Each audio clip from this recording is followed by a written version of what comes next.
할렐루야. 10월 3일 금요일 새벽 예배 오신 성도님들을 주님의 이름으로 환영합니다. 아버지 하나님께서 주시는 은혜와 평강이 충만한 시간이 되시기를 주님의 이름으로 축복합니다.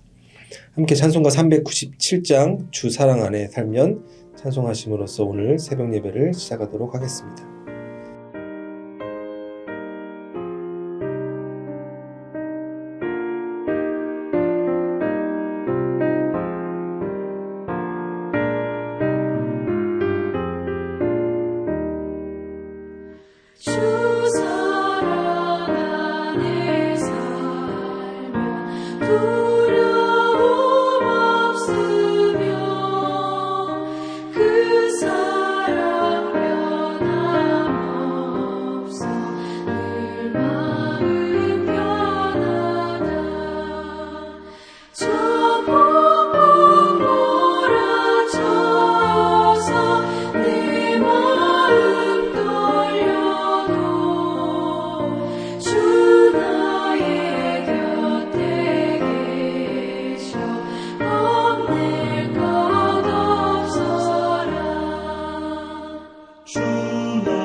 거룩하신 하나님 아버지, 오늘도 우리에게 새로운 하루를 허락하여 주심에 감사를 드립니다. 특별히 오늘 이 시간 우리가 한 마음으로 오늘 저녁에 교회에서 열리는 미랄의 밤을 위해서 기도합니다. 또 많은 성도님들이 또 행사에 참여하게 하여 주시고 오늘 또 이 행사와 귀한 시간을 통하여 장애인 사역들이 더욱더 활발히 하나님 은혜 가운데 이루어질 수 있도록 귀한 은혜 시간 될 수 있도록 아버지 하나님께서 함께하여 주시옵소서.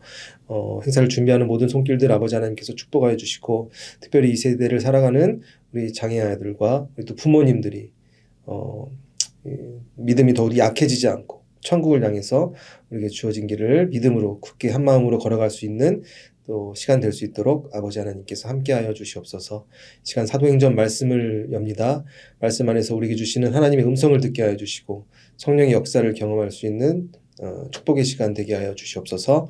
감사드리며 살아계신 주 예수 그리스도의 이름으로 기도하옵나이다. 아멘. 오늘 우리에게 주시는 하나님의 말씀은 신약성경 사도행전 12장 1절에서 10절까지의 말씀입니다. 그때 헤롯 왕이 손을 들어 교회 중에서 몇 사람을 해하려 하여 요한의 형제 야고보를 칼로 죽이니 유대인들이 이 일을 기뻐하는 것을 보고 베드로도 잡으려 할세. 때는 무교절 기간이라. 잡음에 옥에 가두어 군인 넷씩 낀 네 패에게 맡겨 지키고 유월절 후에 백성 앞에 끌어내고자 하더라. 이에 베드로는 옥에 갇혔고 교회는 그를 위하여 간절히 하나님께 기도하더라. 헤롯이 잡아내려고 하는 그 전날 밤에 베드로가 두 군인 틈에서 두 쇠사슬에 매어 누워 자는데 파수꾼들이 문 밖에서 옥을 지키더니 호련히 주의 사자가 나타나매 옥중에 광채가 빛나며 또 베드로의 옆구리를 쳐 깨워 이르되 급히 일어나라 하니 쇠사슬이 그 손에서 벗어지더라. 천사가 이르되 띠를 띠고 신을 신으라 하거늘 베드로가 그대로 하니 천사가 또 이르되 겉옷을 입고 따라오라 한데 베드로가 나와서 따라갈세 천사가 하는 것이 생시인 줄 알지 못하고 환상을 보는가 아니라 이에 첫째와 둘째 파수를 지나 시내로 통한 쇠문에 이르니 문이 저절로 열리는지라 나와서 한 거리를 지나매 천사가 곧 떠나더라. 아멘. 우리 계속해서 사도행전 말씀을 보고 있습니다. 오늘 12장 말씀인데요. 사도행전의 내용은 예수님께서 이제 부활하시고 승천하신 후 예수님께서 약속하신 성령이 이 사도들에게 임하여 성령 충만함을 받은 사도들이 예루살렘에서부터 시작하여 복음을 전파하여 유대 지역, 사마리아 지역을 넘어 로마의 끝까지, 땅 끝까지 복음이 이렇게 전파되는 내용들이 사도행전에 이렇게 쭉 담겨져 있는 것을 우리가 발견할 수 있습니다. 처음 어떻게 초기 교회가 세워지고 선교가 어떤 모습으로 시작이 되었는지를 우리가 사도행전 말씀을 통해서 볼 수가 있는 것입니다. 성령의 충만함을 받아 놀라운 기적과 이적들이 사도들에게 나타나고 복음의 능력들이 막 나타나게 되자 그들에게 또한 고난과 핍박이 찾아왔다는 것을 우리가 이제 말씀 안에서 볼 수가 있는데요. 이 성령의 역사로 인해서 베드로의 설교를 듣고 3,000명의 회개를 안진뱅이가 일어나고 병자들이 일어나고 귀신이 떠나가는 놀라운 역사가 일어났지만 이 변화를 싫어하고 반대하는 이들이 있었습니다. 종교 지도자들 그리고 정부의 지도자들이 이 변화를 싫어하고 이제 그리스도인들을 핍박하기 시작한 것입니다. 그래야 이제 예수 믿는 사람 중에서 최초의 순교자가 이제 사도행전에 등장하는데요. 사도행전에서 이제 첫 번째로 순교한 사람은 스데반 집사였다는 것을 우리가 볼 수가 있죠. 그리고 오늘 본문 사도행전 12장에서 이제 두 번째 순교자가 또 등장하게 됩니다. 그 순교자는 누구였습니까? 예수님의 제자였던 야고보가 헤롯 왕에 의해서 칼로 죽임을 당하였다라고 성경은 기록하고 있는 것입니다. 스데반은 집사님은 돌에 맞아 순교하셨고 야고보도 이제 칼에 맞아. 어떻게 보면 이 두 분 다 세상에서 제일 비참한 모습으로 죽음을 맞이한 것을 우리는 사도행전 말씀을 통해서 볼 수 있는 것입니다. 이 두 사람의 숭고한 죽음은 당시 그리스도인들에게 어떤 의미로 다가왔을까요? 내가 예수님을 믿고 나의 삶의 구원자를 고백하고 내가 천국을 향하는 삶을 살아갔지만 저와 같이 비참한 죽음을 맞이하는 것을 내가 이제 들었으면 내 마음이 소망이 아니라 그 마음 가운데 두려움이 커졌을 수 있다고 저는 생각합니다. 제자의 삶이 무엇입니까? 제자의 삶, 예수님의 제자의 삶의 최고의 이상적인 모습은 우리는 순교라고 할 수 있습니다. 순교는 예수님을 위해, 복음을 위해서 자신의 삶을 희생하는 것을 의미합니다. 수많은 선교사님들이 우리 조국 한국에도 약 120여 년 전에 한국 땅에 와서 생명을 다해 온 가족들이 복음을 전했던 수많은 선교사님들의 모습을 우리는 기억할 수 있습니다. 그중 한 명의 선교사님을 제가 오늘 말씀 안에 여러분께 소개해드리고자 합니다. 로제타 셔우드 홀이라는 선교사님이 계셨습니다. 이분은 작년에 2024년도에 이제 돌아가신 지 70여 년 만에 이제 국가에서 인정되는 모란장 훈장을 받으신 여성 선교사 분이셨습니다. 이분이 1800년도 후반에 뉴욕에서 이제 의대를 졸업하시고 한국으로 의료 선교사로 오시게 됩니다. 그런데 뉴욕 브루클린에서 이제 봉사활동을 하다 만난 캐나다 의사 남편이랑 같이 이제 한국으로 오기로 약속하고 1년 먼저 한국에 와서 이제 의료 사역을 시작을 하게 됩니다. 근데 나중에 이제 남편분 제임스 홀 선교사님도 오셨는데 청일 전쟁이 일어나서 이 남편분은 전염병으로 먼저 세상을 떠나시게 됩니다. 그때 당시에 이제 로제타 홀 선교사님에게 3살 난 아들이 하나 있었고 둘째를 임신한 상태였습니다. 그런데 그 남편이 이제 세상을 떠나면서 유언처럼 그녀에게 이렇게 얘기했습니다. 내가 이렇게 주는 것을 원망하지 말라. 내가 주님을 위해서 일을 하였다. 하나님께서 다 책임져 주실 것이다. 내가 한국으로 온 것을 원망하지 말라라면서 이런 유언을 로제타 홀 선교사님께 남기게 됩니다. 그 당시에 이제 둘째를 임신하고 있었던 로제타 홀 여사단 다시 미국으로 돌아가서 둘째를 낳고 그 아들과 함께 다시 한국으로 돌아오게 됩니다. 그런데 세월이 지나서 그 둘째 딸 에디스가 자기 아버지와 같이 풍토병으로 인해 그 3살 낳은 딸도 결국 세상을 떠나게 됩니다. 그녀의 그런 고통스러운 마음이 그녀의 일기장에 자세히 기록되어 있습니다. 그 남편을 먼저 잃었을 때보다 더욱더 고통스러운 그런 마음이 그녀의 일기장에 나오는데 그 딸의 머리카락을 자기 일기장에 붙이면서 잘 모르는 한국말로 하나님 제 앞의 길이 아무것도 보이지 않습니다. 그렇게 기록한 그녀의 아픈 마음들이 그 일기장에 나와 있죠. 로제타 홀 선교사님의 인생을 살펴보면 얼마나 불쌍한 인생입니까? 결혼하자마자 남편을 잃어버리고 그 무엇과도 바꿀 수 없는 3살 난 그 딸을 먼저 세상을 떠나보냈습니다. 그런데 그 이후에도 그 로제타 홀 여사는 선교를 사역을 멈추지 않고 40여 년 동안 한국에 남아 현재 지금 고려대학교 병원에 전신이 되는 경성여자병원 그리고 최초의 여자 의사였던 에스더 박 여사를 또 미국을 유학시켜서 의사를 만들고 또 한국을 최초로 맹인들을 볼 수 있는 점자를 들여오며 수많은 놀라운 사역과 복음을 전하는 삶을 감당하고 그녀의 아들도 또 어머니와 같이 아버지와 같이 의사가 되어 한국에서 의료사역을 감당해서 지금은 그 양화진 선교사 묘지에 그 온 가족이 묻혀 있는 것을 우리가 기억할 수 있습니다. 그녀의 묘비에는 로마서 14장 8절의 말씀이 기록되어 있습니다. 우리가 살아도 주를 위하여 살고 죽어도 주를 위하여 죽나니 그러므로 사나 죽으나 우리가 주의 것이로다. 아멘.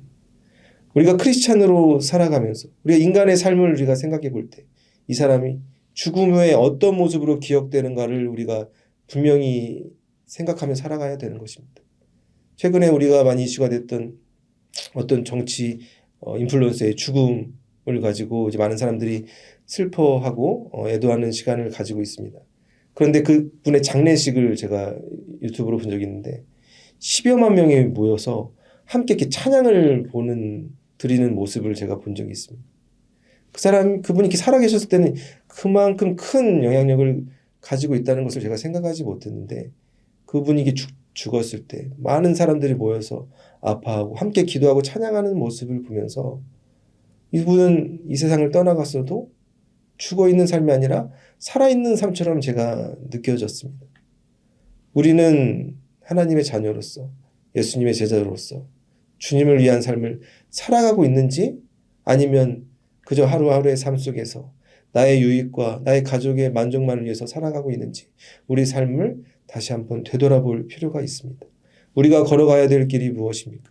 바로 예수 그리스도의 십자가를 향해 날마다 우리가 걸어가야 되는 것을 우리가 잊지 말아야 될 것입니다.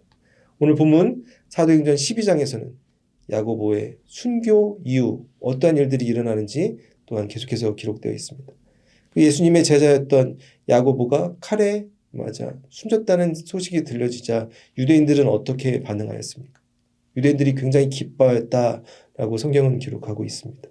그래서 이제 헤롯 왕은 더욱더 이제 또 예수님의 제자들을 잡아들이기에 애를 써서 결국 베드로를 잡아서 감옥에 가두게 됩니다. 그런데 베드로를 잡아서 감옥에 가둘 때 그때 기간이 무교절, 유대인의 이제 명절이었던 시간이어서 그 명절 기간에는 바로 사람들을 죽일 수가 없었습니다. 그래서 감옥에 베드로를 이렇게 가두어 놓고 기다리는 장면이 등장합니다. 그래서 오늘 본문 말씀 사도행전 12장 4절 말씀 함께 다시 읽어보겠습니다. 잡음에 옥에 가두어 군인 내식인 내 패에게 맡겨 지키고 6월절 후에 백성 앞에 끌어내고자 하더라. 아멘. 헤롯 왕이 베드로를 잡아서 옥에 가두었는데 몇 명의 군인을 베드로를 지키게 하였습니까? 군인 넷씩 네 패. 즉 16명의 군인을 베드로를 감시하도록 이렇게 둔 것입니다. 왜 이렇게 많은 군인들을 베드로를 감시하게 했을까요? 바로 베드로가 이제 감옥에 갇힌 적이 첫 번째가 아니기 때문입니다. 그러니까 그 이유를 사도행전 5장에서 기억할 수 있습니다. 사도행전 5장을 보시면 사도들이 이제 복음을 선포하고 기적을 베풀자 사도들을 이제 감옥에 가두는 장면이 나오죠. 그때 어떠한 일이 일어났습니까? 하나님의 천사가 밤중에 찾아와서 그 문을 열고 이제 베드로에게 명령을 하죠. 너는 성전에 가서 생명의 말씀을 전하라. 그러자 이제 그러한 일을 경험하였기 때문에 이제 이 헤롯 왕은 이 밤중에 또 무슨 일이 일어날지 모르니까 수많은 군인들을 베드로를 감시하게 한 것입니다.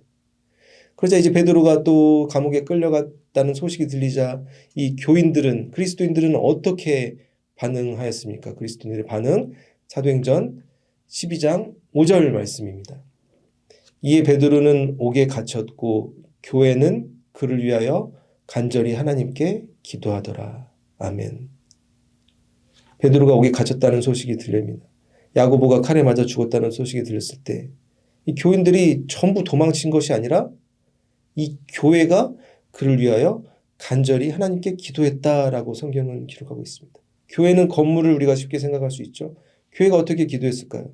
교인들을 이야기하는 것입니다.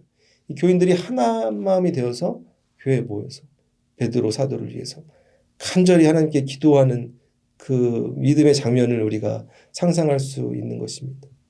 이 장면을 보면서 우리는 이 하나님의 사역이 한 사람의 힘과 능력으로 이루어지는 것이 아니라 그 뒤에 간절한 주변 사람들의 중보 기도가 있다는 것을 발견할 수 있습니다. 중보 기도의 능력이 이 사역 가운데 놀라운 하나님의 기적을 경험할 수 있도록 인도하는 모습들을 사도행전 안에서 우리가 발견할 수 있는 것입니다. 이 교인들이 한 마음으로 베드로를 위해서 간절히 기도하자 베드로에게 어떠한 일이 일어났습니까? 감옥에 갇혀있던 베드로에게 주의 사자 천사가 나타나서 그 베드로를 묶고 있던 모든 쇠사슬이 풀어지게 되고 천사의 인도함을 받아 감옥에서 빠져나오는 놀라운 기적을 다시 한번 그가 경험하게 됩니다. 그 모습이 사도행전 12장 9절 10절에 등장합니다. 함께 다시 한번 읽어보겠습니다. 베드로가 나와서 따라갈새 천사가 하는 것이 생시인 줄을 알지 못하고 환상을 보는가 하니라. 이에 첫째와 둘째 파수를 지나 시내로 통한 쇠문에 이르니 문이 저절로 열리는지라. 나와서 한 거리를 지나매 천사가 곧 떠나더라. 아멘. 베드로가 뭐 예전에 경험했음에도 불구하고 막 이 천사를 따라가면서 이게 꿈인지 생신지 알지 못하고 환상을 보는가 이렇게 막 착각을 했던 겁니다. 그런데 어떠한 일이 일어납니까? 첫째 감시자 지나고 둘째 감시자 지나는데도 쇠문에 딱 이르면 그 쇠창살이 문이 막 저절로 열려가지고 결국 천사의 도우심으로 감옥 밖으로 세상으로 나오는 기적을 그가 경험하게 되는 것입니다. 이런 베드로가 경험했던 놀라운 기적의 일들이 우리 삶에 일어나게 되는 것을 우리가 믿으며 믿음을 가지고 살아가야 되는 것입니다. 우리가 한 마음으로 하나님의 사역을 위해서 중보기도할 때 우리를 묶고 있던 쇠사슬이 다 끊어지고 우리를 가로막고 있던 이 쇠창살과 같은 모든 문제들이 저절로 열리는 놀라운 기적을 우리가 경험할 수 있게 되는 것입니다. 오늘 말씀 우리가 다시 한번 정리해 보겠습니다. 사도행전 12장에서는 이제 하나님의 사역을 위해서 헌신하고 복음을 전파하다 순교하는 이들의 모습이 나옵니다. 야고보 예수님의 12명의 제자 중에서 먼저 칼에 맞아 비참한 죽음을 맞이하게 되었습니다. 하지만 세상적으로 봤을 때는 그게 정말 불쌍하고 안타까운 죽음이지만 주님 앞에서는 고귀한 희생인 것을 우리가 잊지 말아야 되는 것입니다. 우리가 살아가야 되는 삶은 복음을 위해서 우리 삶을 날마다 희생하는 삶을 살아가야 되는 것입니다. 그리하여 예수님과 같이 십자가를 향해 날마다 나아가는 삶이 하나님께서 우리에게 원하시는 삶이고 제자의 삶인 것을 우리가 잊지 말아야 될 것입니다. 베드로가 감옥에 갇혔을 때 주변에 있는 교인들은 어떻게 반응하였습니까? 베드로를 위해서 온 교회가 간절히 하나님께 기도하였습니다. 즉 우리는 우리 사역을 홀로 감당하는 것이 아니라 다른 이들을 위해 특별히 어려움을 경험하고 있는 우리 성도님들을 위해 한 마음으로 간절히 기도하는 모습이 교회가 가져야 될 모습인 것을 우리가 발견할 수 있는 것입니다. 이렇게 함께 우리가 중보 기도할 때 놀라운 기적이 나타나게 됩니다. 감옥에 갇혀있던 베드로의 쇠사슬이 끊어지고 그 천사가 나타나 베드로를 감옥에서 밖으로 인도하는 닫혔던 문들이 열리는 놀라운 기적들을 그가 경험하게 된 것입니다. 사랑하는 성도 여러분, 우리가 사도행전 안에서 스데반과 야고보의 삶을 기억하며 베드로와 같이 우리가 성령 충만함으로 날마다 믿음으로 나아가 함께 간절히 기도하며 우리의 삶을 통해 복음이 선포되고 수많은 영혼들이 주님께로 돌아오는 놀라운 구원의 역사가 일어날 수 있도록 함께 나아가실 수 있는 모든 성도님들이 되시기를 주님의 이름으로 축복합니다. 오늘 우리에게 주신 말씀 기억하면서 우리가 다시 한번 한 마음으로 기도하겠습니다. 거룩하신 하나님 아버지, 오늘 사도행전 말씀을 통하여 또 야고보 사도의 죽음을 보면서 이 세상적인 눈으로, 인간적인 눈으로 봤을 때는 참 불쌍한 삶이지만 하나님의 눈으로 봤을 때는 고귀한 삶인 것을 우리가 다시 한번 깨닫게 하여 주시니 감사를 드립니다. 우리가 나의 만족과 유익을 위해서 살아가는 삶이 아닌 예수님의 제자의 삶은 나의 삶을 주님을 위해 날마다 희생하는 것임을 잊지 말고 살아가게 하여 주시옵소서. 그리하여 우리가 세상을 향해 나아가는 삶이 아니라 날마다 예수 그리스도의 십자가를 향해 점점 낮은 길로 우리가 나아갈 수 있는 우리 모두가 되게 하여 주시옵소서. 그러한 삶을 우리의 힘과 지혜와 능력으로는 살아갈 수 없습니다. 날마다 우리를 무너뜨리는 사단의 권세 안에서 우리가 약해지지 않게 하여 주시고 우리에게 주시는 말씀을 붙잡고 성령에 순종하며 음성에 순종하는 삶을 살아 날마다 승리하는 삶을 살아갈 수 있는 우리 모두가 되게 하여 주시옵소서. 그리고 또한 우리가 우리 성도들을 위해 간절히 중보기도할 수 있는 믿음의 공동체가 되기 원합니다. 우리가 한 마음으로 간절히 주님께 기도할 때 우리의 사역을 통하여 베드로가 경험했던 놀라운 기적의 역사가 우리 사역 가운데 나타나게 될 줄 믿습니다. 수많은 선교사님들과 사역을 감당하는 모든 이들을 위해 우리가 한 마음으로 더욱더 기도하게 하여 주시고 베드로와 같이 사도 바울과 같이 맡겨진 사역들을 잘 감당하여 우리의 삶을 통하여 하나님의 영광이 드러나고 하나님의 뜻이 이루어지는 귀한 삶을 살아갈 수 있는 우리 모두가 되게 하여 주시옵소서. 이 모든 것에 감사드리며 살아계신 주 예수 그리스도의 이름으로 기도하옵나이다. 아멘. 계속해서 중보 기도 제목을 위해서 개인의 기도 제목을 위해서 기도하시겠습니다.